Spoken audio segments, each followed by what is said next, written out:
them.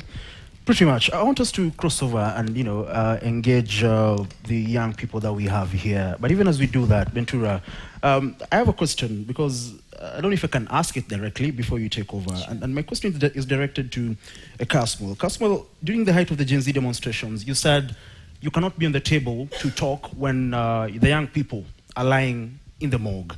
Yesterday, you said 600 days ago, you left and joined a political party and that you were focusing on police brutality and compensation. And you said, rightly put it, that 448 million has been set aside for compensation.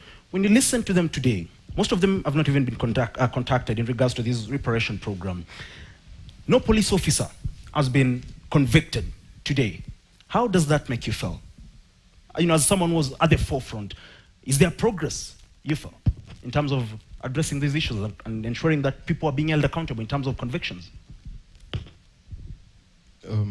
Certainly, I would say that there definitely is some progress in the sense that if you think about where the country was 2 years ago, this was an impossible conversation. It's a conversation that could not be had. And through a lot of strain and a lot of difficulty in the political party that I belong to, and for me it's political violence or political intolerance is not something that I only faced in 2024. This is a deeply personal subject because I was displaced in 2007. I am a landless Kenyan, a cultureless Kenyan, if I may, because I saw the brunt of what political intolerance can get to the point where we were displaced.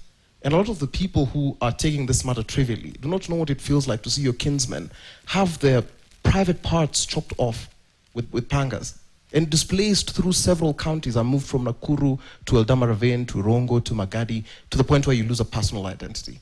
This stays in the mental fabric of a person. And what the government did then, there was a Rudi Nyumbani program that gave people about 10 to 20,000, despite the fact that people lost property, people lost lives, and whatnot. And by the time we were getting to the streets, a lot of the people who lost their lives did not lose their lives because they were criminals. And especially, it's rather heartbreaking, and credence to the statement that I made then, that lives were taken. These lives were not just suddenly lost. They were taken by state and some non-state actors who were acting out of nothing but sheer impunity. There is no amount of money that can be used to quantify a life. However, the process of compensation, one does two things. For far too long, we've been documenting these stories, and a lot of the actors in the peace building sector and restorative justice sectors, we have several reports. We have the Truth, Justice and Reconciliation, we have the Krikler report, we have the Waki Commission report. We've had reports. We're a country of reports. But no government has self-initiated this process before. Governments have compensated before, but this, despite the challenges that it has, despite all its ills, is the first government that has initiated the process. What I was speaking about yesterday in terms of compensation, and I outlined the figures that for fatalities, the amount was guaranteed at 3 million. For grievous harm, it was at 1 million.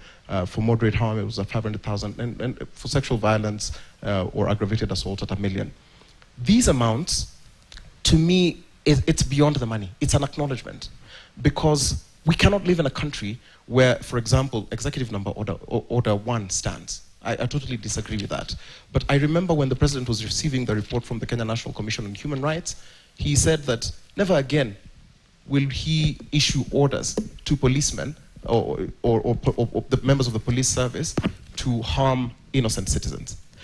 This compensation does not, if you follow it up in the 48-page report by Kenya National Commission on Human Rights, does not in any way prevent victims or families of victims to seek restorative justice. If anything, and it does not in any way seek to impair or impact the case. It does not mean that once you receive compensation, this stops. If anything, this is something that we should never again see in our country. Because one day it will be me. I might think that it's too far from me, but then the next time it will be me who will be on the wrong side. So it cannot just slide. On the comment that you raised, at the time I was talking about showing up at the dialogue table, we were being told to give dialogue a chance. Before you address that, kindly Right. allow me to interject. You've said the report says the compensation cannot, stop the parents or the affected families from seeking justice. You've heard from Baba Kennedy that they were told, they should produce or give evidence. What kind of evidence is needed? How can they, have any evidence? It is up to the justice system to ensure that, justice is served. And here I'm just speaking as an active citizen. We must be able to strike a clear difference between people with a mandate, the people who've been mandated to do the work, and active citizens. And here I'm just speaking as an active citizen. If you read the report, the evidence that is required is reason to believe. And what that simply is in terms of evidence is, if you present the evidence, it should be able to lead a rational person, a normal person, to conclude that the facts you're presenting is true. So medical reports, OB numbers and whatnot. And even if you have lost those documents, because 2 years is a long time, you might decide to move on in a different way. I have seen that as long as there is evidence, even on socials, that atrocities happened, that could be pursued. That is what I have seen in terms of evidence being pursued. I do not want to speak as an authority because I do not know what it feels like to see a child being harmed. I did not die from those protests. And it's not something that we should turn, for example, into a political discussion. I think this is an opportunity for us as a country to say that, is it possible as a first step to ensure this does not happen again? And it would break my heart greatly to see that. I would want to use this, for example, as Bonga points to advance a personal political agenda. What I see this as, it calls for a lot of sobriety.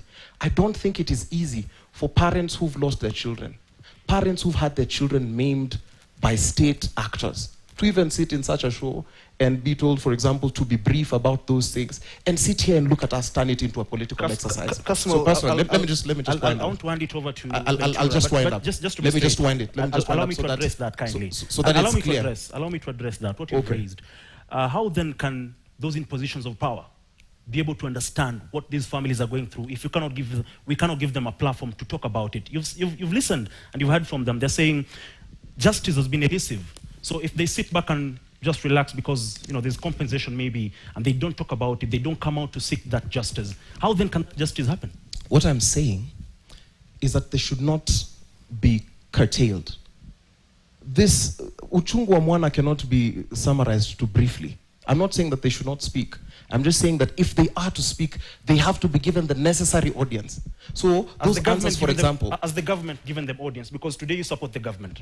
Have they been given audience by the government? You support the government today? I do support the government of the day. Have they been given audience? I think that they have been given audience. You think? It is brief. And please, let's this is what I was saying. This is what I was saying. Let's not turn this into a political spectacle, because all the people that are sat behind me here, apart from the survivors and victims of police brutalities and these parents, a lot of these people have not suffered that bodily harm.